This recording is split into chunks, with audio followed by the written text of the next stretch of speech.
تو ہمیں اس بندے کو دیکھ کے راضی ہونا چاہیے، کوئی شکوہ نہیں کرنا چاہیے۔ اور دوسری بات یہ سمجھ لینا چاہیے کہ حکومتیں، مال، دولت یہ صرف سیاستوں سے نہیں ملتی، یہ خدا کے فضل سے ملتی۔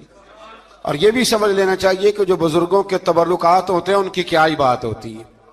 چند باتیں ایسی تھیں کہ میرا دل کرتا تھا ان کو دہرایا جائے اور خاص کر کے ان باتوں پر توجہ کی جائے۔ یہاں نا اللہ تبارک و تعالیٰ نے ان باتوں میں سے ایک بات کا ذکر فرمایا ہے۔ یہاں 207 نمبر جو آیت ہے نا اسی پارے کی، اس میں اللہ کریم نے فرمایا کچھ لوگ ایسے ہیں جو اپنی جانیں ہی اللہ کے حوالے کر دیتے ہیں، زندگی کا مقصد دین ہوتا ہے، لٹا دیتے ہیں۔ یہ نازل کب ہوئی؟ یہ آیت مبارکہ حضرت صہیب رومی کے بارے میں نازل ہوئی۔ حضرت صہیب رومی رضی اللہ تعالیٰ عنہ بڑے مالدار تھے۔ مکے سے جب چلے نا تو سارا مال مکے میں چھوڑ دیا، اس لیے کہ اللہ کے رسول مدینے چلے گئے۔ فرماتے ہیں پھر میں نے مال و دولت کی پرواہ نہیں کی، پھر میں نے یہ سوچا کہ میں نے اپنے حبیب کے پاس طیبہ کے لیے جب نکلا تو کفار نے، قریش مکہ نے روکا، ہم نہیں جانے دیں گے۔ تو حضرت صہیب رومی فرمانے لگے بھی سنو، میں کمزور نہیں، میں طاقتور آدمی ہوں، اور تم میں سے کوئی ایسا مائی کا لال نہیں جو تیر چلانے میں مجھ سے زیادہ سیانا ہو، تلوار چلانے میں مجھ سے زیادہ عقل مند ہو، جانا مدینے میں نے ہے۔ اب یہ ہے کہ تم بتاؤ میرے ساتھ تیروں تلواروں سے لڑو گے یا میں تمہیں ایک سودا بتاؤں گا، سودا کرو گے؟ قریش کہنے لگے سودا کیا ہے؟ کہنے لگے میرا بڑا مال ہے، میں مکے میں دفن کر کے آیا ہوں، تم مجھے مدینے جانے دو، میں تمہیں سارے مال کا پتہ بتا دیتا ہوں۔ ہزاروں لاکھوں میں تھا مال تجارت، دیکھیں جب صحابہ مدینے جاتے تھے تو کتنی قیمت دے کے جایا کرتے تھے۔ تم مجھے جانے دو، میں تمہیں وہاں کا پتہ بتاتا ہوں۔ انہوں نے کہا جی بات ٹھیک ہے، آپ پتہ بتا دیں۔ حضرت صہیب نے ساری زندگی کی جمع پونجی ہزاروں لاکھوں میں ساری دے دی اور مدینے کے لیے تیار ہو گئے۔ اللہ کریم نے اس بات کو بڑا ہی پسند فرمایا اور فرمایا وَمِنَ النَّاسِ مَن يَشْرِي نَفْسَهُ ابْتِغَاءَ مَرْضَاتِ اللَّهِ، فرمایا کچھ لوگ ایسے ہیں جو اپنی جانیں ہی بیچ دیتے ہیں اللہ کی رضا حاصل کرنے کے لیے، اپنی جانیں بیچ دیتے ہیں۔ نَفْسَهُ ابْتِغَاءَ مَرْضَاتِ اللَّهِ، اللہ کی رضا حاصل کرنے کے لیے اپنی جانوں کو بیچ دیتے ہیں۔ تو فرمایا پھر اللہ کیا کرتا ہے؟ فرمایا واللہ رؤوف بالعباد، پھر اللہ بھی اپنے بندوں پر بڑا ہی رحم فرمانے والا ہے۔ جب یہ سارا مال دے کے مدینے پہنچے نا تو ان کے استقبال کے لیے جناب عمر پہلے سے موجود تھے۔ حضرت عمر ریسیو کر کے نبی کریم کی بارگاہ میں لے گئے تو فرماتے ہیں حضور نے مجھے دیکھتے ہی فرمایا صہیب زندگی میں تم نے بڑی تجارتیں کی ہوں گی، پر یہ جو تم نے سودا کیا ہے نا یہ بڑا ہی نفع والا کیا ہے، یہ جو سودا فرمایا یہ تو نے بڑا۔ تو دین کے لیے جب آپ کوئی کام کرتے ہیں تو یہ سودا بڑا نفع والا۔ ایک مضمون اور یہاں ہے 216 نمبر آیت میں، وہ بھی بڑا ہی سمجھنے والا ہے۔ اللہ کریم نے جب جہاد فرض کیا نا تو فرمایا کتب علیکم القتال، ہم نے تم پر قتل کرنا، قتال کرنا فرض کیا ہے۔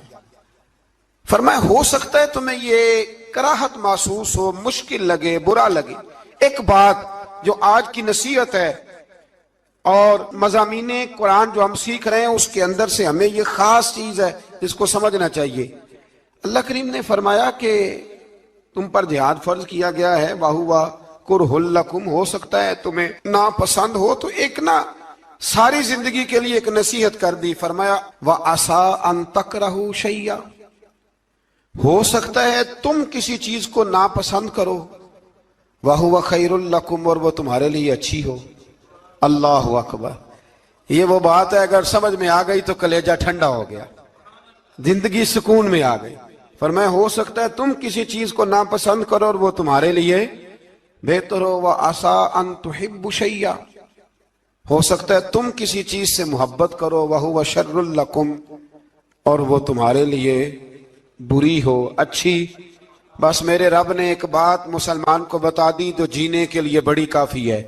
فرمایا تم میرے اور میرے رسول کے حکم پر چلو۔ کیوں؟ اس لیے کہ واللہ یعلم وانتم لا تعلمون، اللہ جانتا ہے تم نہیں جانتے۔ اللہ کے طریقوں کے مطابق، رسول اللہ کے بتائے ہوئے طریقوں کے مطابق چلو اللہ جانتا ہے، ہم جانتے نہیں۔ تو قرآن مجید کی اس نصیحت پر ضرور غور کریں۔